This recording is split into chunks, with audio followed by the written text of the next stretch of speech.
स्वागत है मेरे प्यारे मित्रों। तो फिर और देरी ना करते हुए हम फैन और वाई की कहानी को आगे बढ़ाते हैं और शुरुआत होती है फैन की यूनिवर्सिटी से, जहां फैन और वो स्टूडेंट पेन दोनों ही प्रिंसिपल के ऑफिस में होते हैं और फैन प्रिंसिपल से कह रहा होता है कि प्रिंसिपल सर, मैं मेरा गुनाह नहीं मानूंगा क्योंकि मैंने कोई भी गुनाह नहीं किया है, तो फिर मैं रिजाइन क्यों दूं। तब स्टूडेंट पेन कहती है कि टीचर फैन, आप मना नहीं कर सकते, आपके खिलाफ वो रिकॉर्डिंग यूनिवर्सिटी के सारे लोगों ने सुना है। तब फैन गुस्से में कहता है कि वो रिकॉर्डिंग फेक है, उस रिकॉर्डिंग में जो आवाज है वो मेरा आवाज नहीं है और ये बात मुझसे ज्यादा तुम्हें अच्छे से पता है ना स्टूडेंट पेन। और ये सुनकर स्टूडेंट पेन थोड़ा हिचकिचाने लगती है, उसे समझ नहीं आ रहा होता कि वो आगे क्या कहे। तब फैन प्रिंसिपल से कहने लगता है कि पुलिस को बुलाने के लिए, और फैन पुलिस के साथ बिल्कुल कोऑपरेट करेगा क्योंकि फैन को कानून के ऊपर विश्वास है। फैन को विश्वास है कि कानून फैन को बेगुनाह साबित कर देगा। और पुलिस को बुलाने वाली बात सुनकर प्रिंसिपल अपने सर में हाथ रख लेते हैं और यहाँ वो थोड़ा हिचकिचाने लगते हैं। प्रिंसिपल कुछ कहते उससे पहले ही योजिन प्रिंसिपल ऑफिस में आता है। योजिन कहता है कि पुलिस को बुलाने की कोई जरूरत नहीं है और टीचर फैन, तुम्हें मालूम होना चाहिए कि कल रात से मैं तुम्हारे लिए सब कुछ ठीक करने की कोशिश कर रहा हूँ। और प्रिंसिपल योजिन को देखते ही खड़े हो जाते हैं और स्माइल करते हुए योजिन का वेलकम करने लगते हैं। और यहाँ हमें पता चलता है कि योजिन यूनिवर्सिटी की शेयर होल्डर में से एक है। पर फैन चौंक कर पूछता है कि योजिन, तुम्हारे कहने का क्या मतलब है। योजिन फैन के नजदीक आता है और फैन से कहता है कि फैन, अगर तुम पुलिस को बुलाओगे तो ये बात पूरे दुनिया में पता चल जाएगा।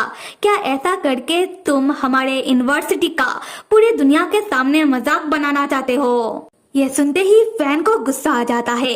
फैन गुस्से में कहता है कि क्या मैं यूनिवर्सिटी का मजाक बनाना चाहता हूँ, या फिर योजिन तुम ऐसा कर रहे हो। योजिन, तुम यूनिवर्सिटी को बीच में लाकर क्या तुम मुझे धमका रहे हो। तुम्हें क्या लगता है कि ऐसा करके तुम मुझे दबा पाओगे।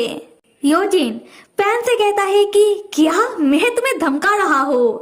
फैन, अच्छा ठीक है, तुम्हें लगता है ना कि तुम्हारे खिलाफ जो सबूत वो रिकॉर्डिंग फेक है, क्या तुम्हारे पास कोई सबूत है कि वो रिकॉर्डिंग फेक है। तब वो स्टूडेंट पेन आकर योजिन के साइड में खड़ी होती है और मुस्कुराते हुए फैन से कहती है कि टीचर फैन, मैं आपको यही सलाह दूंगी कि आप कुछ भी ना करो और आप योजिन सर जैसा कह रहे हैं वैसा कर लो। तब फैन समझ जाता है कि ये सब मिलकर कैसे भी करके फैन को दबाने की कोशिश कर रहे हैं और फैन चिल्लाते हुए सबसे कहने लगता है कि तुम सब मिले हुए हो। ठीक उस समय वाई भी आता है प्रिंसिपल के ऑफिस में सबूत के साथ। वाई कहता है कि मेरे पास सबूत है कि वो रिकॉर्डिंग फेक है और मैंने कानूनी तौर पर उस रिकॉर्डिंग को एक्सपर्ट से एनालाइज करवाया है और ये रहा उसका प्रमाण कि वो रिकॉर्डिंग फेक है। उसके बाद वाई उस सबूत को प्रिंसिपल को सौंपते हुए कहता है कि इस फाइल में सबूत है कि मिस्टर फैन सही कह रहे थे, उस रिकॉर्डिंग में मिस्टर फैन का आवाज नहीं था और मिस्टर फैन बेगुनाह है। और वाई को सबूत के साथ देखकर सब लोग चौंक जाते हैं और वो स्टूडेंट पेन कहते हैं कि इम्पॉसिबल। वाई तब योजिन की ओर देखकर एक डेविल स्माइल करता है, फिर प्रिंसिपल को बताने लगता है कि मैं एक बात तो बताना ही भूल गया। प्रिंसिपल, आपने आपके यूनिवर्सिटी के बिगेस्ट शेयर होल्डर के बारे में तो सुना ही होगा, वो मैं ही हूँ। मेरा इस एकेडमी में सबसे बड़ा शेयर है।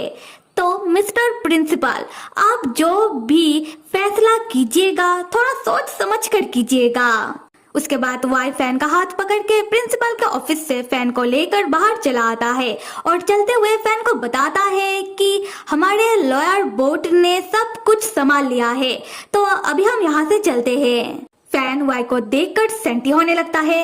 फैन मन ही मन सोचने लगता है कि मेरा छोटा सा वाई इतना बड़ा कब हो गया कि उसके पास इतना ताकत आ गया कि वो अभी मुझे बचा रहा है। वाई जिसका गुस्सा उसके नाक पर होता था, वो वाई इन सारी बातों को इतने ठंडे दिमाग से संभाल रहा है। फिर फैन मन में कहता है कि पता नहीं क्यों वाई को देखकर मन में एक अजीब सा सुकून आया। पता नहीं ये कैसा एहसास है। और यहाँ हम देख पाते हैं कि फैन ब्लश कर रहा होता है। अगले सीन में हम देखते हैं कि स्टूडेंट पैन पब्लिक में माफी मांग रही होती है और फैन बताता है कि उस दिन के बाद से मेरा जीवन बिल्कुल पहले जैसा ठीक हो गया। और वाई के दबाव में स्टूडेंट पैन ने माना कि मेरे खिलाफ वो रिकॉर्डिंग फेक था और उसने सबके सामने माफी मांगी। और यूनिवर्सिटी भी अपना गलती मानते हुए मुझे आराम करने के लिए आधे साल के लिए लीव दिया। फाइनली मेरे पास अभी अपने लिए वक्त होगा। अगले सीन में हम देखते हैं कि वाई नान को स्कूल से उसके घर फैन के पास छोड़कर बाय कहता हुआ जा रहा है। और फैन यहाँ बताता है कि जैसा दिखाई दे रहा है एक ही रात में वाई कितना समझदार बन गया। वाई ऐसे ही हर एक रोज सुबह आकर नान को स्कूल लेकर जाता है और बाद में नान को घर छोड़ने आता है। फिर वो अपने काम के लिए चला जाता है। और इन सब के दौरान वाई एक बार भी मुझे छूने की कोशिश नहीं की है। ऐसा लग रहा है कि वाई मुझे अवॉइड कर रहा है। वाई को उसका लिमिट पता चल गया है और वाई अब अपना लिमिट पार नहीं करना चाहता। और सिर्फ इतना ही नहीं, जब मैं घर पर नहीं होता वाई आकर मेरे लिए खाना गरम करके चला जाता है। और उसने नान को कहा है मुझे ये बताने के लिए कि ये सब मेरे लिए नान की दाइमा कर रही है। पर नान तो नान है, मैंने एक ही बार में नान का झूठ पकड़ लिया। और अगले सीन में हम देखते हैं कि ऐसे ही वाई फैन के घर में आकर चुपके से फैन के लिए खाना गरम कर रहा होता है, ये सोचकर कि फैन अभी घर पर नहीं होगा। पर उस समय फैन घर पर ही था। फैन तब वाई के सामने चला आता है और वाई फैन को देखते ही इतना चौंक जाता है कि वाई खाना गरम करते हुए खाने को जला लेता है। वाई तब हिचकिचाने लगता है। वाई को समझ नहीं आ रहा होता कि फैन से कहे क्या। तो वाई कहता है कि वो फैन भैया मैं तो बस खाना बनाना सीख रहा था तो ये सब कहते हुए वाई के पेट से गुड़गुड़ की आवाज आने लगती है। और ये सुनकर तो फैन को हंसी आ जाती है।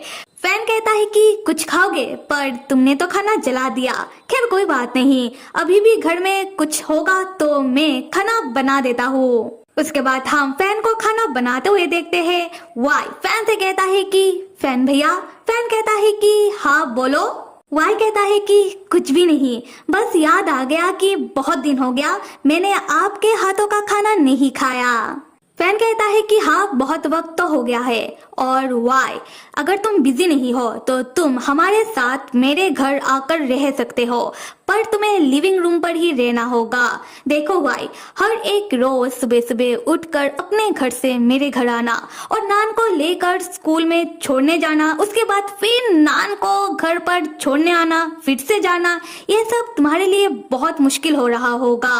देखो वाई, मैं जो भी कह रहा हूँ तुम्हारे भले के लिए कह रहा हूँ, जिससे समय का भी बचत हो। पर अगर तुम हमारे साथ नहीं रहना चाहते हो तो कोई बात नहीं। पर वाई भाई साहब, ये सुनहरा मौका अपने हाथ से कैसे जाने दे।